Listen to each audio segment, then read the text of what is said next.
Hello, my name is Christine Roman, and welcome to Roman on CVI.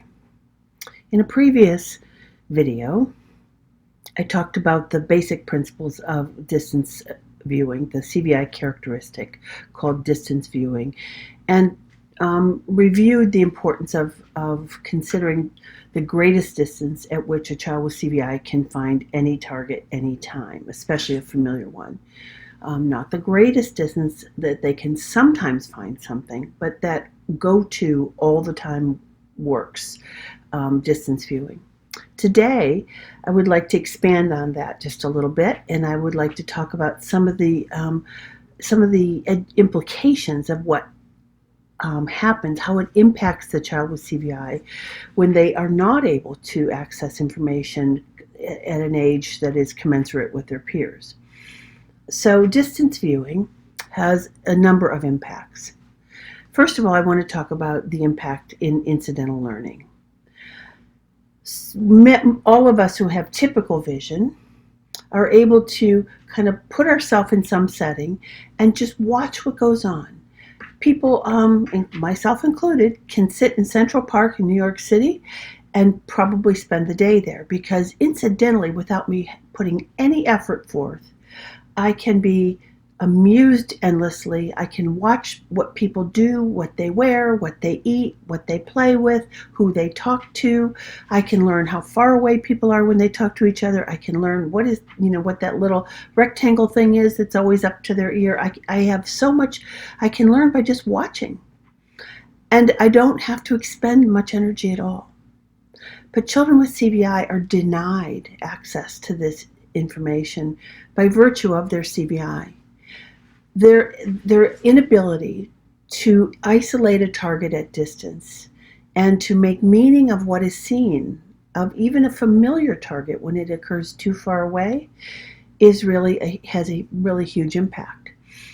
Not only does it change the child's ability to gather information incidentally, but it impacts their ability to be reinforced about things they already knew, to respond to novelty, and to get that quality and quantity of information that comes through vision. So the impact is tremendous. It's tremendous. And if we even look at something like joint attention, the way many babies learn language, they look at something, somebody notices them look, and then they talk about it. Well, what if you never really direct your vision to something more than 5 feet away? People aren't going to talk about that. They aren't going to have the message that the child sends, which says, I want to know what that is, or what's happening over there. So the child with CVI has this great reduction in information, and their world often becomes fairly small. This is a problem for many reasons, one of which is adults, well-meaning adults, teachers, parents, friends, relatives, sometimes look at that as disinterest. They see the child with CVI not reach out visually beyond a certain place, and they feel like the child just doesn't really care about what's going on out there. It's just not their thing. They're not interested. And so we have the next impact, which is an assumption that the child has somehow detached from that. I think it's not the case, and I think it's a very, worrisome assumption to make. Rather,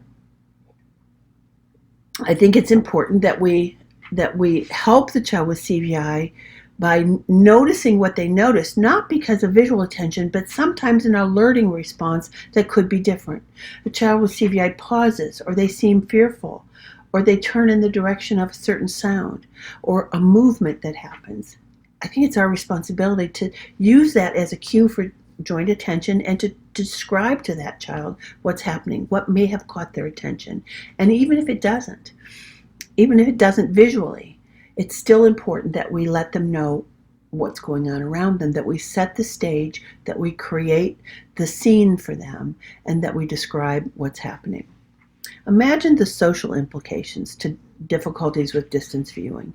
Imagine the child with CVI who doesn't see, his favorite child across the playground, his favorite friend, or doesn't see that there's a ball rolling, 10 feet in front of him or her, and a ball is their favorite thing. Imagine that the child with CVI isn't able to notice that there is, that there's an ice cream stand, and ice cream's their favorite food, but the ice cream stand is just a little too far away. It's so interesting, and I think it's important that we recognize that we as adults must be that mediator, that person that stands between the child and the event and helps make sense of it. It should begin with what alerts the child, but it shouldn't end there. We have to really take it forward and help the child get a sense of what else is going on around them. I think it's important, too, that we think about things like orientation and mobility services for children with CVI in light of this characteristic and many more. But children with CVI are often unable to get a sense of where they are in space due to distance viewing. They don't gather information about their environment easily. Novelty doesn't jump out at them, so they don't really sort of visually automatically establish a landmark like, well, there's a big bright yellow sign right at the corner where I turn to go to the office, and that bright yellow sign is always there, and it points to the office. Other children, before they can read, will notice that sign. So our job is to help create opportunities for the child to reach out beyond their current visual abilities a tiny bit, or within their visual abilities, and to help them see what are those things in the environment that confirm where they are in space. This is why there's a huge need for children with CVI to learn map skills, to become systematically oriented in space, to understand the order or the sequence of these landmarks in their world, and to help that child learn time and space, which things closer, which things further away. All of these things just are completely missed. They just wash over the child with CVI unless we activate them to notice. And that's our job as professionals to do so. I also want to say that sometimes people talk about the lack of independence in children with visual impairment. I'm specifically talking about children with CVI. And I think that's also linked to this issue around distance viewing. I want to give one short story at the end of this particular presentation, this particular video. And that is that in my practice at Pediatric View, I often take children in the hall to see where they can locate objects at certain distances under different conditions in a novel setting with some known things and some novel things. But at the end of that little event, I ask the child to show me the way back to my office. There are about 2 turns to get there. And I think out of the thousands of children that I've seen with CVI, maybe a handful were able to retrace their steps. Interestingly, very often their much younger siblings have no difficulty getting back at all. It just kind of always reminds me of the power of this incidental learning that happens based on what happens close, but really also what we take in at distance. Moving through space and not bumping into something is not the same as being able to establish and locate and use visual landmarks as they occur at distance. So we'll talk about that again. I'll talk about maps and more about orientation and mobility in the future. I hope this was helpful. Thank you.